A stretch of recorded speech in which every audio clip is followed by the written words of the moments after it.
खगोलविदों को हमारे सौरमंडल के बाहर कई तरह के ग्रह ग्रह मिलते हैं। कई आकार की तरह खास होते हैं तो कुछ अपनी अलग ही खूबियों की वजह से ध्यान खींचते हैं।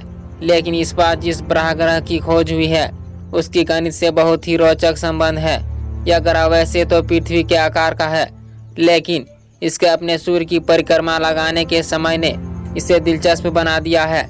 यह केवल 3.14 दिन में अपने सूर्य का चक्कर लगाता है। 186 प्रकाश वर्ष दूर स्थित यह ग्रह की खास बात यही है कि इसकी परिक्रमा का समय गणित की अचर राशि पाई के मान आसपास है। गणित या गणनाओं में पाई का नजदीकी मान 3.14 उपयोग में लाया जाता है और यही इस ग्रह की परिक्रमा भी समय है। ऐसे में जिन खगोलविदों ने इस ग्रह को खोजा है उन्होंने इस ग्रह का उपनाम पाई अर्थ दिया है, जबकि इसका आधिकारिक नाम K2315b है। गणित में पाई को किसी वृत्त की परिधि और उसके व्यास के अनुपात से मापा जाता है। यह एक अचर राशि है। इसका मतलब यह हुआ कि किसी भी आकार के वृत्त का उसके व्यास के साथ अनुपात का मान हमेशा एक ही होगा और स्कूल के स्तर के विद्यार्थी इसका मान 3.14 उपयोग में लाते हैं, जो कि इसके सन्निकट मान है, सटीक मान नहीं। इस तारे पर खगोलविदों की नज़र लंबे समय से थी। जब 2017 में केपलर स्पेस टेलीस्कोप अपने दूसरे अभियान पर था, छोटे कम चमकीले लाल ड्वार्फ तारे का यह ग्रह आकार में अपने सूर्य का केवल 20% ही है। केपलर ने पाया कि यह तारा नियमित अंतराल पर 20 बार धुंधला पड़ जाता है। यह ग्रहों को खोजने का प्रमुख तरीका होता है। तारों की इस चमक में फीकी पड़ने का मतलब होता है कि तारे और हमारे बीच की रेखा में वह ग्रह आ रहा है जिसे ट्रांजिट कहते हैं।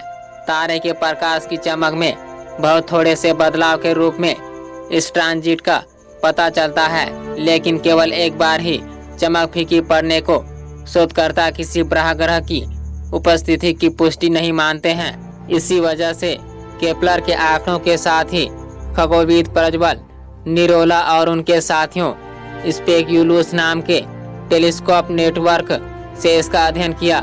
स्पेक्यूलस के टेलीस्कोप फीकी चमक वाले ड्वार्फ तारों के आसपास पृथ्वी के आकार के ग्रहों की खोज करते हैं। शोधकर्ताओं का यह अध्ययन एस्ट्रोनॉमिकल जर्नल में प्रकाशित हुआ है। K2315b का अवलोकन करने के बाद टीम ने 3 बार चमक फीकी पड़ते हुए देखा और उन्होंने WM के ऑब्जर्वेटरी के हिरेस उपकरण से उसके तारे के स्पेक्ट्रम का अध्ययन किया। इस ग्रह के आकार के बारे में भी पता चला कि यह पृथ्वी के आकार का 95% है। शोधकर्ताओं ने पाया कि चमक फीकी पड़ने की दर 3.14 दिन के उस समय के बराबर थी जो केपलर ने 3 साल पहले अवलोकित की थी। वहीं तारे के स्पेक्ट्रम ने भी इस बात की पुष्टि कर दी है कि चमक का फीका होना ग्रह के गुजरने के कारण ही हो रहा था।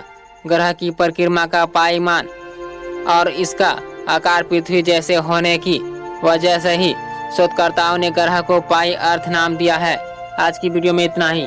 ऐसे ही अपडेट के लिए हमारे चैनल को लाइक करें, सब्सक्राइब करें और ज़्यादा से ज़्यादा शेयर करें। धन्यवाद।